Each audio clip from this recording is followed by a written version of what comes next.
President Trump calling off trade talks with Canada. Elizabeth Schulze joins us now with the latest. Good morning, Elizabeth.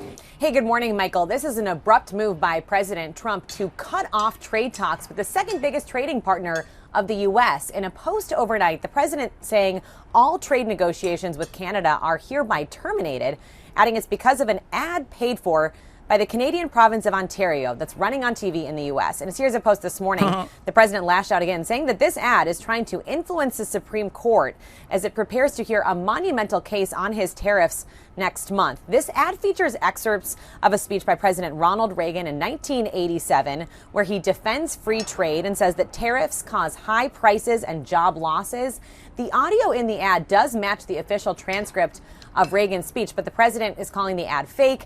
And the Reagan Presidential Library posted last night that it misrepresents the presidential address, and the government of Ontario did not get permission to use it. There is no response yet from Canadian Prime Minister Mark Carney, but this relationship is critical. Nearly $3 billion in goods travel between the U.S.-Canada border every single day. Rebecca. Okay, Elizabeth, thank you. I feel like Donald Trump is stress testing xenophobia at the global stage right now. Like, he's literally like, how hard can I go on Western allies until they say, all right, fuck it, we're Chinese now? He's like, how hard can I go? How much can I bully them? How much can I humiliate them? And then they still weigh that against like how terrified they are of the Chinese. Because I feel like that's what's holding the entire Western coalition together right now. They're just scared of the Chinese.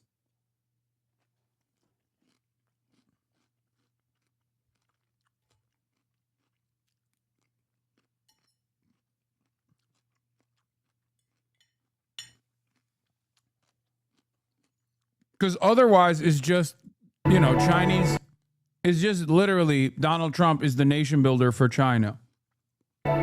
When someone says, let's impose tariffs on foreign imports. Yeah, also, this did have a very funny reaction from Mark Carney. It looks like they're doing the patriotic thing by protecting American products and jobs. And sometimes for a short while it works, but only for a short time. But over the long run, such trade barriers hurt every American worker and consumer. High tariffs inevitably lead to retaliation by foreign countries and the triggering of fierce trade wars. Then the worst happens. Markets shrink and collapse, businesses and industries shut down, and millions of people lose their jobs. Throughout the world, there's a growing realization that the way to prosperity for all nations is rejecting protectionist legislation and promoting fair and free competition. America's jobs and growth are at stake. I mean, Ronald Reagan would be ruthlessly humiliated for being a woke libtard pussy if someone were to accurately convey his former speeches on immigration, for example. Like, if Ronald Reagan today was alive and was in office and said what he used to say about migrants and what makes America great, he would be to the left of the Democratic Party. And I hate Ronald Reagan. I hate him with my whole heart. I think he is one of the worst politicians, like one of the most damaging, one of the most devastating politicians to have ever existed for the Western world. Okay? Every awful thing in modern American history, you can directly trace back to Ronald Reagan. And even then, if you were to listen to him on immigration, he literally would come across to the left of the Democratic Party. Not just the Republican Party, to the left of, I mean, he did amnesty.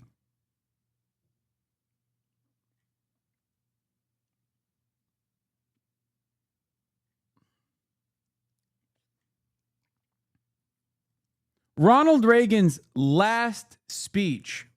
This is a famous George W. Bush primary debate. George H.W. and Ronald Reagan debating on immigration in 1980. I want you to understand what the attitudes looked like back then. But also Ronald Reagan's last speech, he delivers remarks on something that a person sent to him by mail to the White House, where he says, all around the world, if you move to France, you cannot become French. If you move to Germany, you cannot become German. If you move to Turkey, you do not become Turkish. The only place around the world, if you move to the United States of America, you become American. That's the only place in the world where you can come here, move here, and become American. And that is what is beautiful about the United States of America. That was his final fucking speech.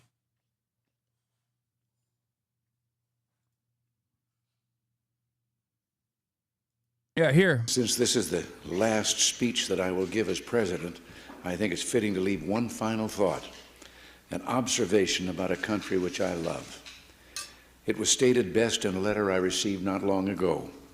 A man wrote me and said, you can go to live in France, but you cannot become a Frenchman. You can go to live in Germany or Turkey or Japan, but you cannot become a German, a Turk, or Japanese.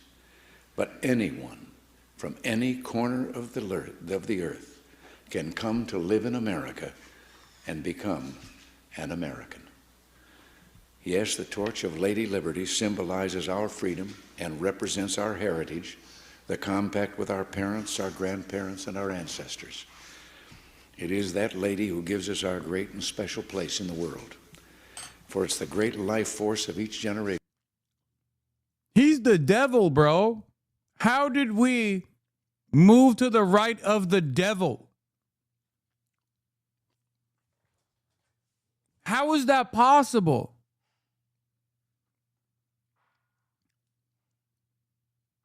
Think about how diabolical the average politician is in the United States of America in 2025, that the motherfucking devil's like, yeah, one of the best things about America is that we're a nation of migrants, and that's what truly makes us great.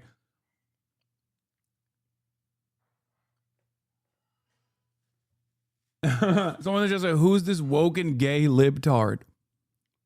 He was being sarcastic. No, the fuck he wasn't. Yeah, he sarcastically offered amnesty to millions, dude.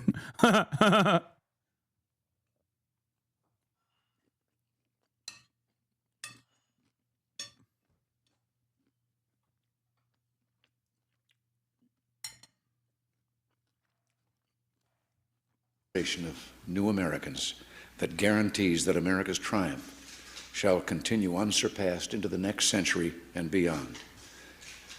Other countries may seek to compete with us, but in one vital area, as a beacon of freedom and opportunity that draws the people of the world, no country on earth comes close. This, I believe, is one of the most important sources of America's greatness. We lead the world because, unique among nations, we draw our people, our strength, from every country and every corner of the world. And by doing so, we continuously renew and enrich our nation. While other countries cling to the stale past, here in America, we breathe life into dreams, we create the future, and the world follows us into tomorrow. Thanks to each wave of new arrivals to this land of opportunity, we're a nation forever young, forever bursting with energy and new ideas, and always on the cutting edge, always leading the world to the next frontier. This quality is vital to our future as a nation. If we ever closed the door to new Americans, our leadership in the world would soon be lost. Like, dude, what the fuck are we doing here? Listen. I know it's hard not to reflexively go, oh, if Ronald Reagan liked immigrants like this, then that means immigrants are bad. The point that I'm trying to explain is, don't you find it at all strange that not a significant number of Republicans nowadays are no longer saying that they aspire to be like Reagan? I guarantee it's because they realize he's woke on immigration. No, they still hold him with great respect. They say he's the best. I mean, he is the godfather of this current iteration of the Republican Party.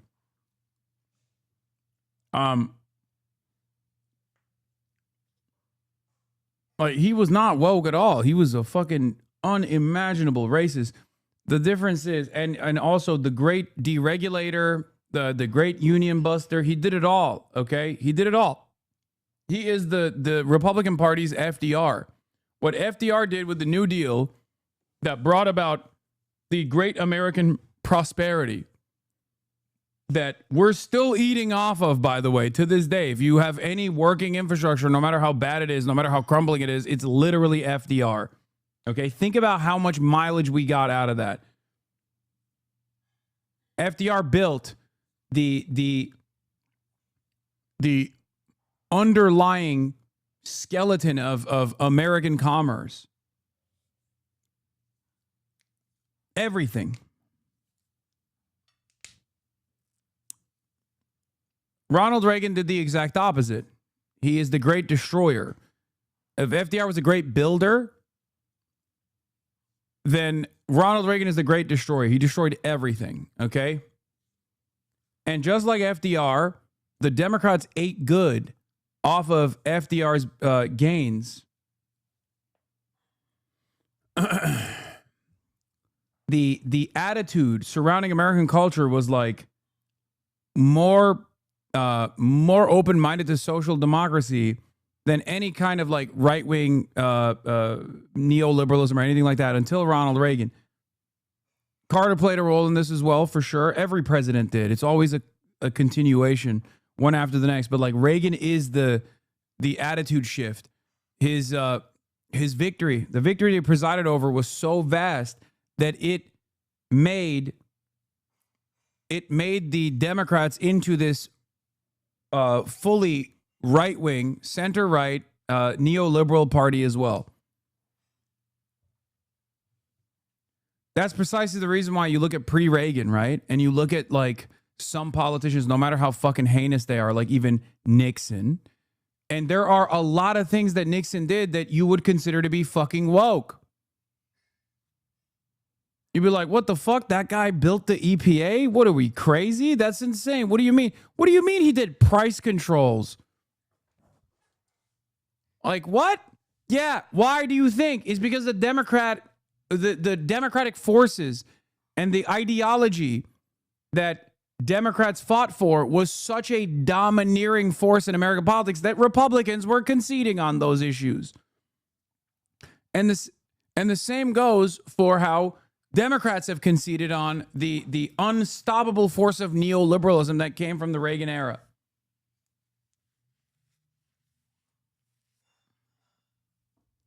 Yeah, New Deal Democrats held Congress for 40 years up until the 90s.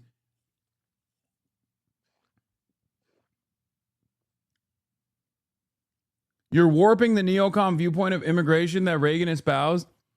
The Overton window shift is so dramatic. We're moving into a new era in the Republican Party. Less Ronald Reagan, more Pat Buchanan. That's all I'm saying. The point is that Ronald Reagan was the fucking devil, and even then, there was less hostility towards migrants and more of an understanding that, like, these are people just around us, you know? We got to take care of them somehow. Here, this debate, this back and forth debate will show you. Do you think Reagan was a neolib? Yes, of course. Reagan is the American godfather of neoliberalism, just as Thatcher is in the UK. My name is David Grossberg, and I'd like to know, do you think the children of illegal aliens should be allowed to attend Texas public schools free, or do you think that their parents should pay for their education? Who are you addressing that to? I think you're first in this. He was looking right at you. I said he was. Look, I'd like to see something done about the illegal alien problem that would be so sensitive and so understanding about labor needs and human needs that problem wouldn't come up. But today, if those people are here, I would reluctantly say I think they would get whatever it is that they're, you know, what the society is giving to their neighbors. But the problem has to be solved. The problem has to be solved because as we have kind of made illegal some kinds of labor that I'd like to see legal, we're doing two things. We're creating a whole society of really honorable, decent, family-loving people that are in violation of the law, and secondly, we're exacerbating relations with Mexico. The answer to your question is much more fundamental than whether they attend Houston schools, it seems to me. I don't want to see a whole, if they're living here, I don't want to see a whole thing of 6- and 8-year-old kids being made, you know, one totally uneducated and made to feel that they're living with outside the law. Let's address ourselves to the fundamentals. These are good people, strong people. Part of my family is a Mexican. Can I add to that? I think the time has come that the United States and our neighbors, particularly our neighbor to the south, should have a better understanding and a better relationship than we've ever had. And I think that we haven't been sensitive enough to our size and our power. They have a problem of 40 to 50% unemployment. Now, this cannot continue without the possibility arising with regard to that other country that we talked about, of Cuba and what it is stirring up, of the possibility of trouble below the border, and we could have a very hostile and strange neighbor on our border. Rather than making them or talking about putting up a fence, why don't we work out some recognition of our mutual problems, make it possible for them to come here legally with a work permit, and then while they're working and earning here, they pay taxes here. And when they want to go back, they can go back, and they can cross and open the border both ways by understanding their problems. This is the only safety valve right now they have with that unemployment that probably keeps the lid from blowing off down there. And I think we could have a fine relationship, and it would solve the problem you mentioned also.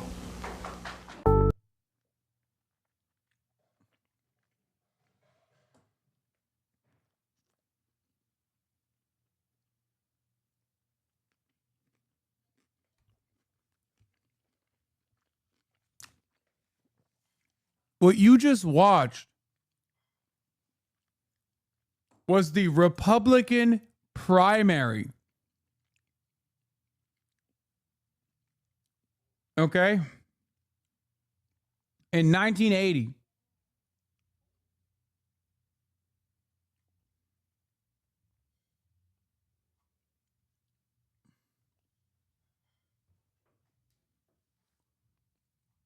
Now, time was different. The time was different back then. And part of the reason why they were doing this, obviously, was because they did want a flow of cheaper labor that would displace the domestic labor force. Except,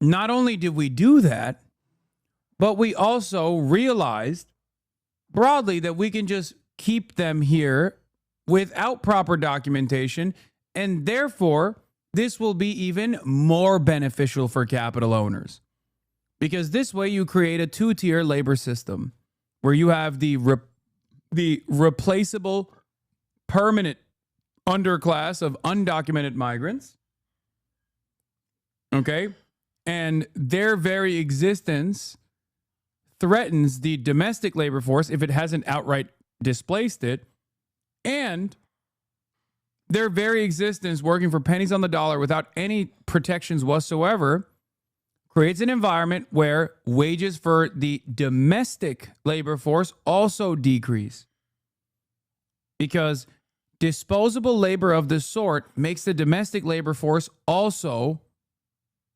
endlessly replaceable. The irony, of course, and I've talked about this a lot, the irony is that America's relationship with immigration has been doubly fucked up, because in many other countries, like in the UK,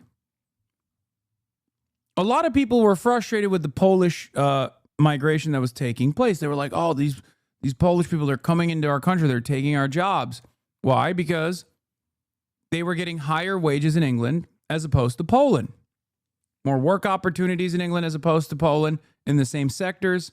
And that they would, through the currency exchange at times, or at least like with the cost of living back home, they were willing to work for, not the currency exchange, but the cost of living back home, they were willing to work for cheaper wages Not anymore, Lo. I know. We're talking pre-Brexit. For all the Polish out there and for all the British out there, what I'm talking about is an entirely different universe, everybody. This is pre-Brexit, okay?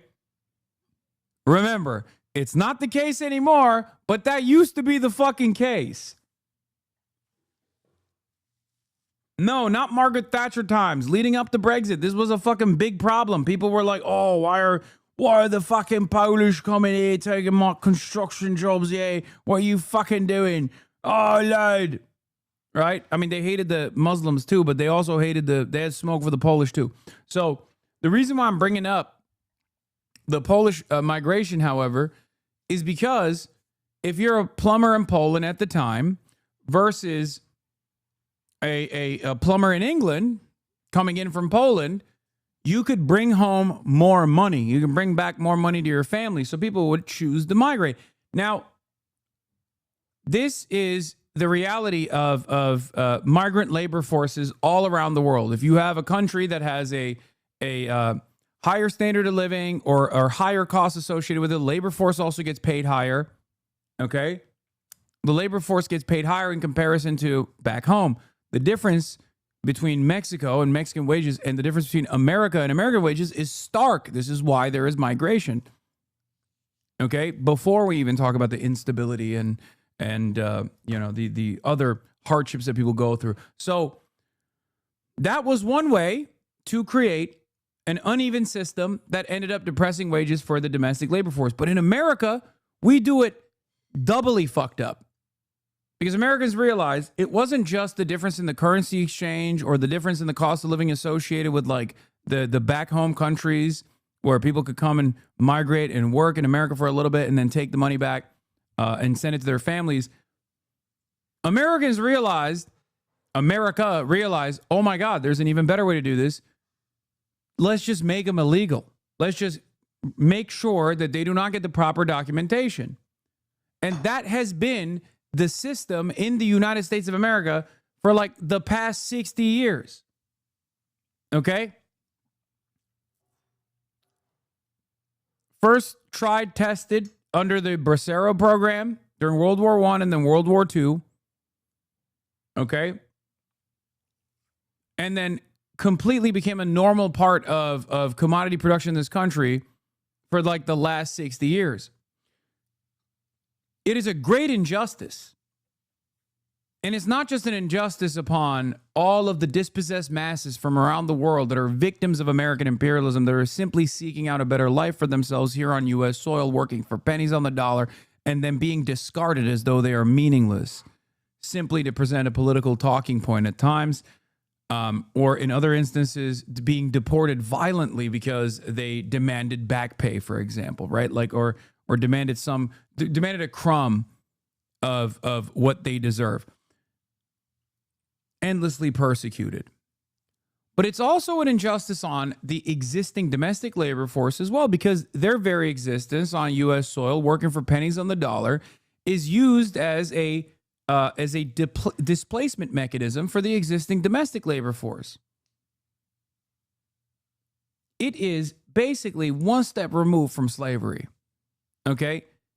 It is indentured servitude, you could say.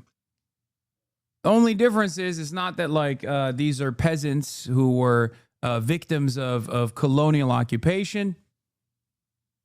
They are the working classes and the masses that are victims of imperialism. And this time, instead of being purposely shipped into the United States of America or into whatever subsequent nation that was practicing indentured servitude, their indentured servitude comes from capitalism. That's how it is. They are victims of empire. They're victims of capitalism, and they are desperate to make ends meet. They're desperate for a better life for themselves and their children, and they come here. They toil the land endlessly, tirelessly, day in, day out, under horrifying conditions. They get paid pennies on the dollar, and then they get discarded. It's slavery, but people like it for some reason. I mean, wage slavery is also slavery, but people like it for some reason as well. This is just it's not as bad as chattel slavery. Nothing is as bad as chattel slavery throughout history, and most historians will tell you two things that the historians have an outright position on when they rarely ever have a position on historic events is chattel slavery and the Nazis, right, and genocide. Even some genocide, there is not complete consensus on. Okay, don't need to compare two bad bitches. Yeah, so I'm not making a comparison between chattel slavery, which is horrifying, right? But this is the modern iteration of indentured servitude. That's what it is. It is indentured servitude.